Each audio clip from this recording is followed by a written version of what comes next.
Et bonjour la famille Nouvelle Impact, c'est Jenna. J'espère que vous allez tous très bien, que votre confinement se passe pas trop mal et que vous réussissez quand même à en tirer du bon dans le mauvais.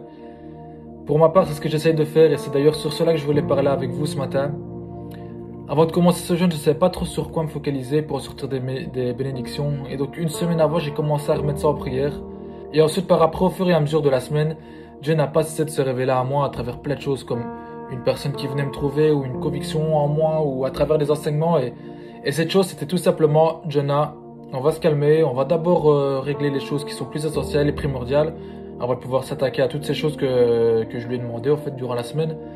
Et ça m'a bouleversé au début, j'étais un peu frustré, je me demandais, mais Seigneur, c'est tout ce que tu me demandes, c'est tout ce que tu veux?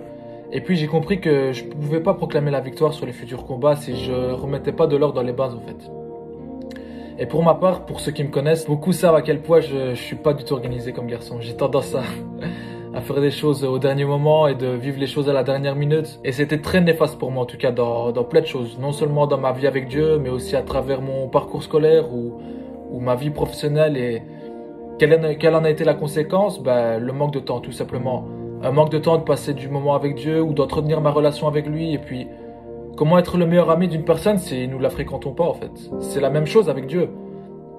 Il faut avoir vraiment une relation avec lui chaque jour pour pouvoir garder le cap, le chemin qu'il a prévu pour nous ou pour nos vies et ne pas s'en éloigner. J'ai donc vraiment décidé de travailler ma discipline avec lui et de me lever par exemple plus tôt que prévu et de passer du moment avec lui pour commencer ma journée à ses côtés, de prendre du temps dans ma journée pour lui, d'être mieux organisé dans mon travail pour lui, pour mon ministère, pour mes études. Et donc par ce fait, avoir un mode de vie bien plus sain. Et je veux vraiment encourager toutes ces personnes qui travaillent leur discipline durant ce jeûne ou qui essayent de prendre de nouvelles habitudes. Nourrissez-vous vraiment du Saint-Esprit chaque matin, chaque moment de votre vie et vous y verrez vraiment la liberté. Les choses qui nous barraient la route avant se déblaient de notre chemin sans que nous y fassions le moindre effort. Les choses se dénouent toutes seules. J'en ai fait et j'en fais toujours l'expérience vraiment.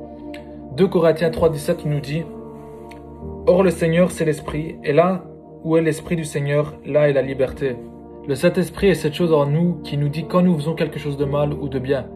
C'est l'âme qui va trancher et décider quoi faire. C'est pourquoi Jésus nous dit de fortifier notre âme afin que nous puissions prendre les bonnes décisions à l'avenir et être plus à l'écoute du Saint-Esprit. La Bible dit dans Romains 12,21 « Ne te laisse pas vaincre par le mal, mais sois vainqueur du mal par le bien. » Je prie pour vous la famille, vous manquez très très fort, je me réjouis d'écouter tous vos témoignages après ce jeûne. Rendez-vous demain, même endroit, même heure avec Annette. Et je vous embrasse très fort, que Dieu vous bénisse.